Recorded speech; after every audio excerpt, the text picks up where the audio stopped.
앞뒤 좌우 성도들에게 한번 인사했으면 좋겠습니다. 한 주간 승리하십시오. 네, 한 주간 승리하십시오. 네, 청교도 목사이신 토마스 보스턴이라는 목사님이 계십니다. 잘 모르시죠? 저도 이분의 저서를 읽고 처음 알게 되었는데, 이분의 저서 중에 인간 본성의 사중 상태라는 책이 있습니다. 조금 두껍고 어려운 책인데 요즘 그래도 소화해 보려고 읽고 있는데, 여기에 보면은 이런 이야기가 있습니다. 한 아이에게 동일한 무게의 네모와 동그라미의 물건이 있다라고 가정을 해봅시다. 여러분, 그러면 이 아이는 어떤 것을 옮기겠습니까?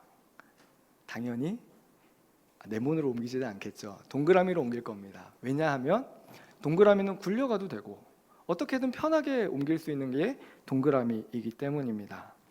이것은 무엇을 나타내는 말이냐면, 인간의 본성 안에는 편한 것을 추구하고자 하는 마음이 있다라는 것입니다. 여러분은 그렇지 않으십니까? 모든 이들이 편안한 것을 추구합니다. 가만히 생각해 보면 우리도 마찬가지죠. 왜냐하면 제가 어렸을 때는 집에서 물을 보리차로 끓여 마셨습니다. 아마 많은 분들이 경험을 하셨을 겁니다. 그냥 물을 마실 수 없으니까 물을 끓여서 보리차를 넣어서 이제 따라서 마셨던 기억이 있습니다. 그런데 요즘에는 그렇게 하는 집이 거의 없죠. 요즘에는 정수기가 있습니다. 심지어 얼음 정수기까지 나와서 얼음도 올리지 않습니다. 이렇듯이 우리는 삶에 편리한 것이 있으면 편한 것을 추구하며 쫓아갑니다. 우리의 이런 심리를 잘 표현한 말이 있죠. 서 있으면 앉고 싶고, 앉으면 눕고 싶고, 누우면 자고 싶습니다. 저만 그런 것이 아닌 것 같아요. 이렇듯이 누구나 다 편해지려고 노력합니다. 그런데 우리가 만약에 어떤 목적이 있다면 불편함을 감수하는 삶을 살기도 합니다. 여러분, 제로 웨이스트라는 운동이 있습니다. 처음 들어보신 분들도 계실 텐데, 요즘에는 사람들이 환경에 대한 관심이 큽니다. 그래서 플라스틱을 줄여보자 라는 데서 시작해서 제로 웨이스트라는 것까지 가게 됐는데, 불필요한 쓰레기를 줄여보자 라는 운동입니다. 이 사람들은 환경을 살리는 데 중점을 두는 겁니다. 그래서 조금의 불편함들은 감수합니다. 에코백을 가지고 다니고, 가정에서 사용하는 통을 들고 다니고, 또한 특별히 텀블러 들고 다니기, 이런 운동을 합니다. 가게 방문을 했을 때는 영수증을 받지 않겠다고 미리 얘기하고 이제 계산을 하는 경우들이 있습니다. 그리고 온라인 택배보다는 실제 매장에 가서 물건을 구입하고자 합니다. 음식은 포장 음식보다는 매장에서 먹고자 합니다. 여러분, 이렇게 살면 불편하겠죠. 저도 이렇게 한번 해보려고 하는데 커피숍에 가서야 텀블러를 안 갖고 왔구나 라고 생각이 듭니다. 이것은 습관이 되어 있지 않으면 너무나도 불편한 일입니다. 그리고 제가 개인적으로 불편함을 감수하면서도 하는 일이 있습니다. 그게 뭐냐면, 사진으로 좀 보여드리면, 여러분, 이게 뭘까요? 저게 뭐지? 제가 밥을 짓는 건 아니고요. 이게 가마솥입니다. 그리고 밑에는 버너가 있고요. 지금 위에는 채가 있죠. 저는 집에서 생두를 볶아 커피를 내려 마십니다. 왜 이렇게 하느냐? 맛있고 신선한 커피를 마시고 싶기 때문입니다. 그래서 이 커피를 내려 마시기 위해서는 얼마 정도 시간이 들까요? 한 30분 정도 볶아야 됩니다. 다 볶고 통에 담는데 한 30분 정도가 걸리고, 그 다음에 핸드드립으로 이제 커피를 내리기 위해서는 또 그만큼의 시간이 들어가죠. 커피 한 잔을 마시는데 30분에서 40분이라는 시간을 사용합니다. 미련해 보이십니까? 물론 원두를 사 먹어도 됩니다. 그리고 커피숍에 가서 커피를 마셔도 됩니다. 좋은 커피숍에 가서 마셔도 되는 거죠. 그런데 저는 좋은 커피를 마시고자, 물론 좋은 것보다는 신선한 커피를 마시고자 이렇게 합니다. 오늘 본문에서는 편안한 길을 버리고 힘든 길이지만 그 길을 따라 살아가고자 했던 사람들의 모습을 살펴볼 수 있습니다. 그들은 바로 다니엘의 세 친구들, 히브리식 이름으로는 우리가 잘 부르지 않아서 잘 모르실 수 있는데 하나냐, 미사엘, 아사랴 이 세 사람입니다. 다니엘과 세 친구들은 유다 왕 여호야김 때 바벨론 1차 포로로 잡혀 들어온 사람들입니다. 느부갓네살 왕은 그들에게 호의를 베풀었죠. 그래서 바벨론에 충성된 신하로 그들이 살게끔 하였습니다. 그리고 다니엘은 특별히 인정받아서 왕궁에서 왕의 밑에서 일할 수 있는 높은 관직에 올랐습니다. 그리고 오늘 본문에 등장하는 다니엘의 세 친구들은 지방을 다스리는 관원이 되었습니다. 바벨론 왕 느부갓네살에게 인정받은 그 사람들의 삶은 다른 포로들보다는 평안했습니다.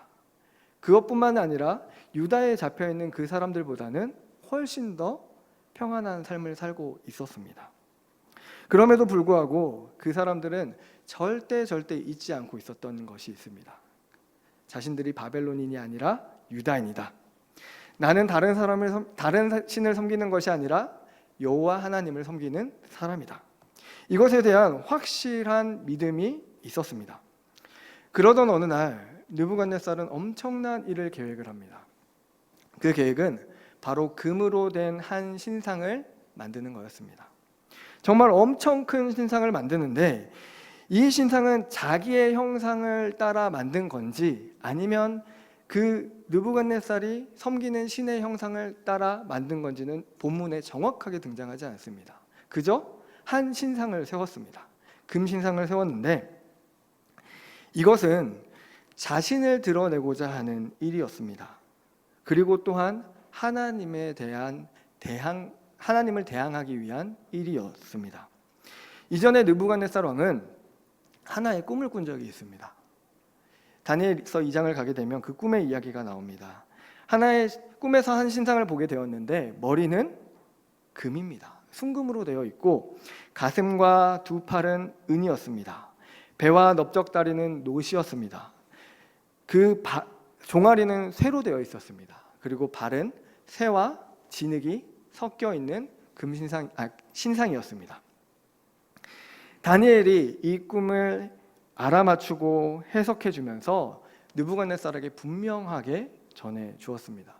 이 꿈은 나라의 흥망성쇠를 하나님께서 우리 느부갓네살 왕에게 알려주신 것입니다. 이렇게 이야기를 하면서 다니엘이 이런 말을 덧붙입니다.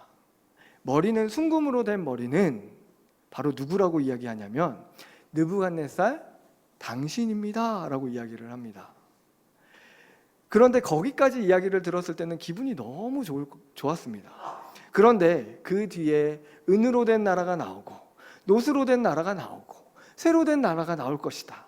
그러면은 결국에는 무슨 이야기입니까? 바벨론이 멸망할 거다라는 이야기입니다. 그 이야기가 몹시나마 마음에 들지 않았던 것 같습니다. 그래서 한 신상을 세우는데 어떤 걸로 신상을 세웁니까? 금으로 세웁니다. 여러분, 이 의도는 무엇을 의미하는 것이었을까요? 하나님이 틀렸다. 바벨론은 영원할 것이다. 나 느부갓네살 왕의 나라는 영원한 나라가 될 것이다. 절대 망하지 않을 것이다. 라면서 하나님을 향해서 항변하고 있는 그 느부갓네살의 마음을 표현한 것입니다. 그는 절대 하나님께서 바벨론을 멸망시키실 것이라는 사실을 인정하지 않았다라는 것이죠. 여러분, 느부갓네살의 교만은 여기서 멈추지 않았습니다. 모든 백성들, 특별히 고관들을 다 나오라고 했습니다. 두라 평지에 그 신상을 세울 때 다 그 앞으로 나오라고 했습니다. 그리고 각종 악기로 아름다운 음악을 연주할 때 그 신상 앞에 절하라 라고 한 것이죠. 그리고 만약에 그 누가 이 신상에 절을 하지 않는다면 풀무불에 넣을 것이다. 이렇게 협박까지 하는 것이었습니다. 신상은 이제 완성되었고 수많은 사람들에게 이 두라 평지로 모이라는 전원이 들렸습니다. 그리고 각종 음악의 아름다운 소리가 연주되어질 때 고관들과 백성들은 신상에 절을 했습니다. 여러분, 이 모습을 보면서 느부갓네살은 얼마나 행복했겠습니까? 자신이 만든 신상, 자신이 섬기는 신, 어쩌면 자신의 형상을 따라 만든 그 신상에 절을 하는 그 모습, 이 바벨론이 영원할 것이다, 나 느부갓네살의 이름은 영원히 기억될 것이다, 이런 마음에 빠져들어 행복감을 느끼고 있을 때 그 분위기를 탁 깨는 한 소리가 들립니다. 갈대아 사람들이 유다 사람들을 참소하는 소리였습니다. 여기서 갈대아 사람들은 바벨론에서 살던 원주민들을 이야기를 하는 것입니다. 바벨론의 원 백성들을 얘기하는 것이죠. 그리고 그들은 유다인들에 대한 반감을 가지고 있었습니다. 바벨론 사람들이 고위 간직에 오르면 너무 좋겠는데 유다인들, 어디서 저기 멀리서 살던 유다인들을 포로로 붙잡아 왔는데 그들이 고위 간직에 오르고 그들이 잘 먹고 잘 사는 모습을 보니 바벨론 사람들은 배가 아픈 것이죠. 그래서 어떻게든지 그들의 꼬투리를 잡아 그들을 해코지해야겠다라는 생각이 마음속에 있었던 것입니다.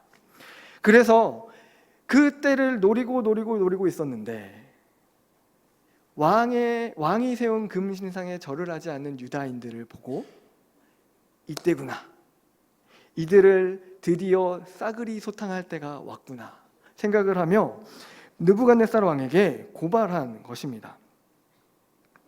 그 중에서도 특별히 눈의 가시와 같은 사드락과 메삭과 아벳느고를 대표로 고발을 하였던 것입니다. 여러분, 그러면 이때 다니엘은 왜 고발이 되지 않았을까요? 이런 궁금증을 갖고 있었던 분들도 계실 거라고 생각을 합니다. 어떤 정확한 이야기는 모르지만 어떤 학자들은 이렇게 얘기합니다. 다니엘을 고발하는 데는 큰 위험이 따랐다. 왜일까요? 그가 고위 간직에 있는 겁니다. 건드렸다가는 자신도 어떻게 다칠지 모르는 고위 간직에 있기 때문에 다니엘은 건드리지 못하고 지방 관리였던 사드락과 메삭과 아벳느고를 공격했을 것이다 라고 이렇게 해석하는 학자들도 있더군요. 아무튼 사드락과 메삭과 아벳느고는 왕에게 참소를 당했습니다. 그런데 이 고발하는 내용에서 이 사람들의 이름을 부르는 것을 보니까 그들을 바벨론식 이름으로 불렀습니다. 사드락과 메삭과 아벳느고라고 불렀습니다. 여기서 한 가지 더 궁금증이 생깁니다. 여러분, 다니엘은 뭐라고 불렀을까요? 여러분, 다니엘서에 가만히 보게 되면 다니엘의 이름도 바벨론식 이름으로 바뀌었었습니다.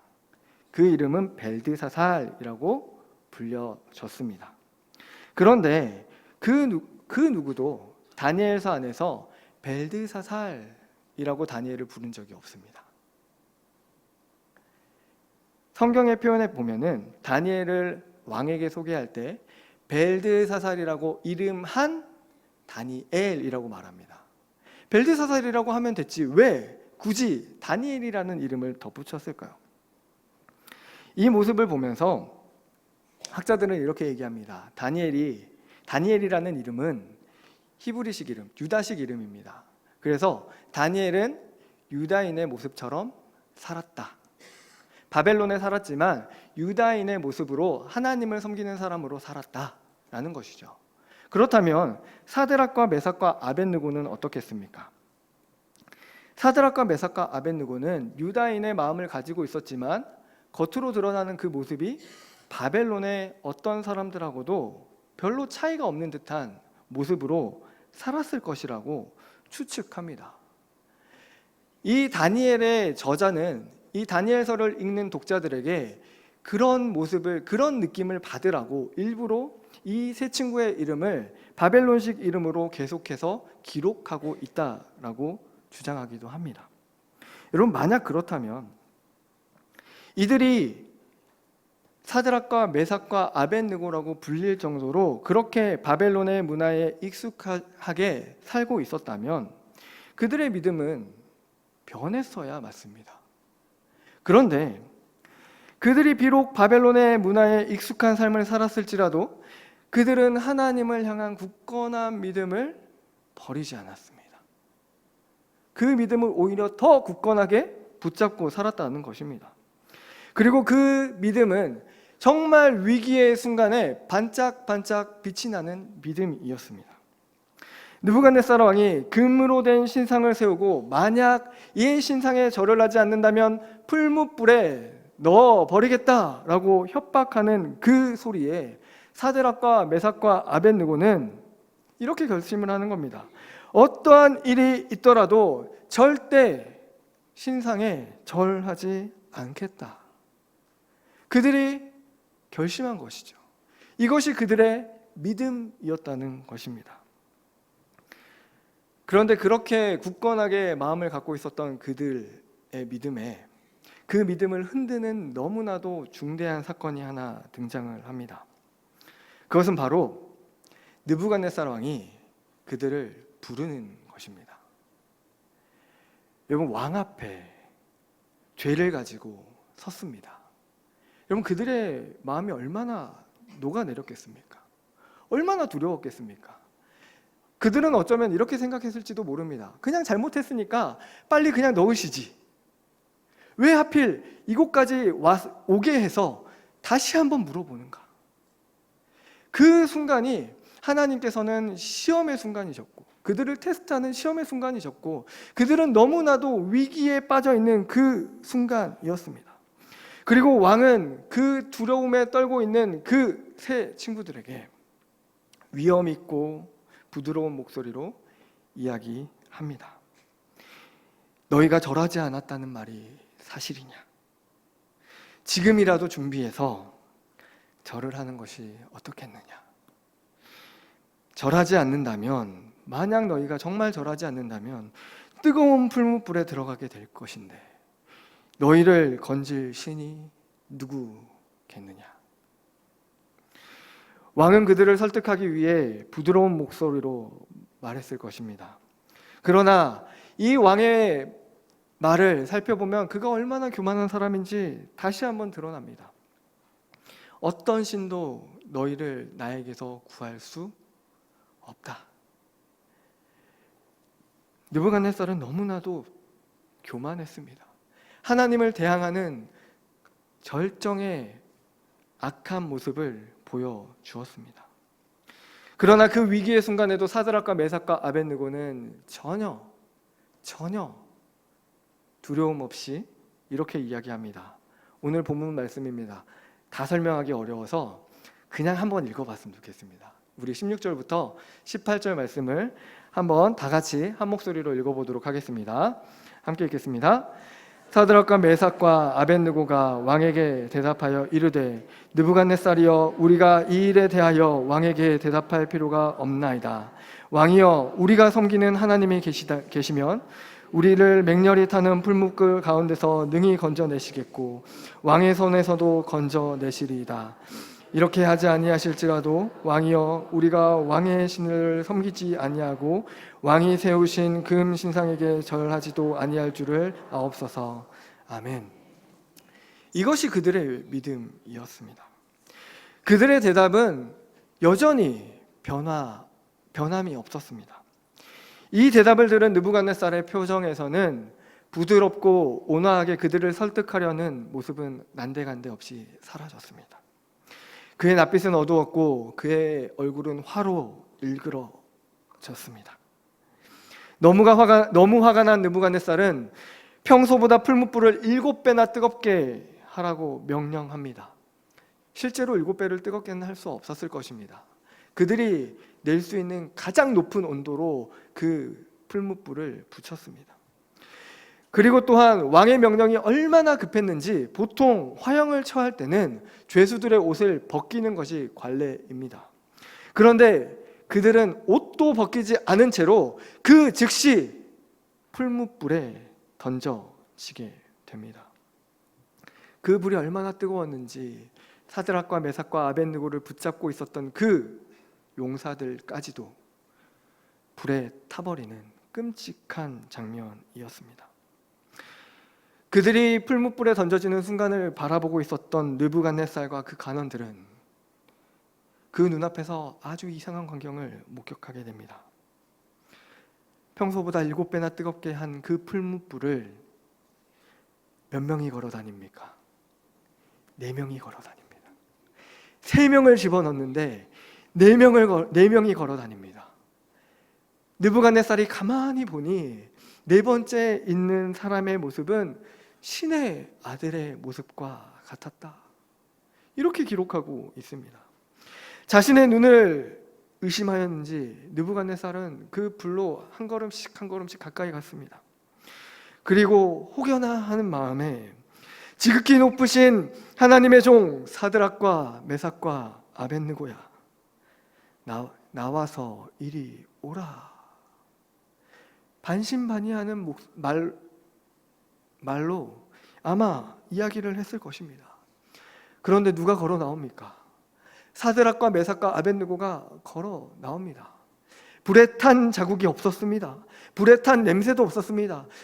머리털 하나도 그을르지 않았습니다. 그뿐만이 아니라 그들이 입고 있었던 옷까지도 상하지 않았습니다. 그 모습을 보자 느부갓네살 왕은 하나님을 인정하지 않을 수가 없었죠. 느부갓네살 왕은 지금 두라 평지에서 바벨론의 영원함과 느부갓네살 자신의 이름을 드러내기 위해 축제의 장을 만들어 놓고, 교만함의 극치의 장을 만들어 놓고, 그들이 우상을 세워놓고 축제의 장을 벌이고 있었습니다. 그런데 그곳에서 있었던 사드락과 메삭과 아벳느고 그리고 유다 몇 사람들 때문에 그 장소는 아름다운 믿음을 드러내는, 하나님의 살아계심을 드러내는, 하나님을 증거하는 자리로 변해버렸습니다. 여러분, 우리는 그리스도인이라는 이름을 가지고 세상을 살아가는 나그네들입니다. 우리의 모습은 마치 사드락과 메삭과 아벳느고와 같을 수 있습니다. 바벨론에서 하나냐, 미사엘, 아사랴라는 이름으로 살아가지 못하고 사드락과 메삭과 아벳느고라는 이름으로 불렸던 것처럼 우리 그리스도인들은 세상에 살아가면서 어쩌면 우리도 모르게 세상의 문화에 휩쓸려, 세상의 문화에 물들어서, 세상의 편리한 문화에 익숙해져서 세상 사람들과 다를 바 없는 모습으로 살아가고 있을지 모릅니다.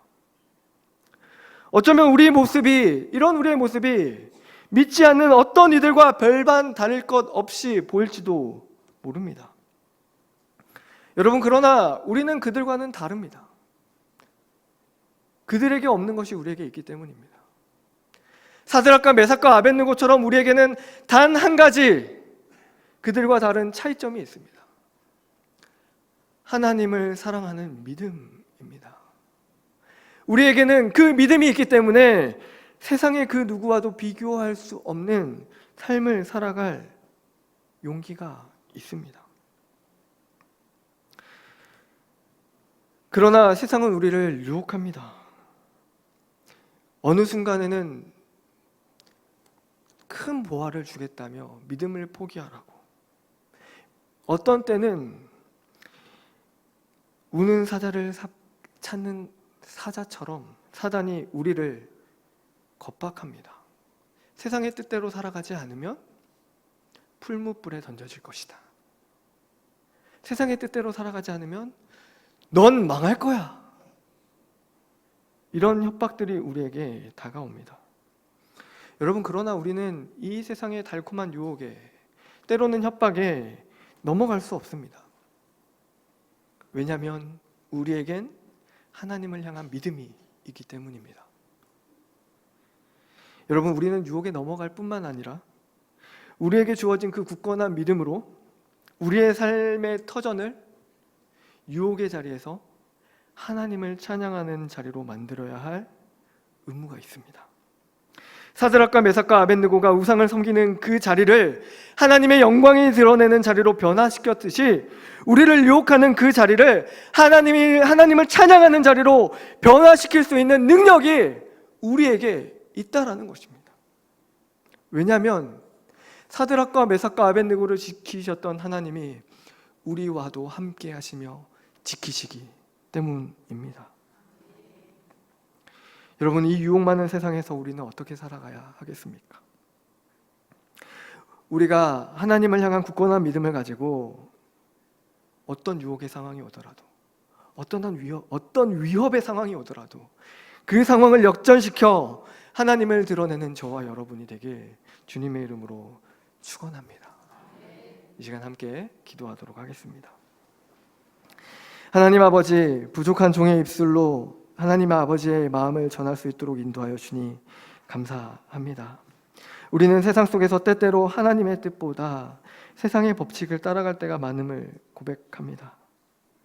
우리가 하는 모든 일에 하나님을 중심으로 놓을 수 있게 하여 주시옵소서.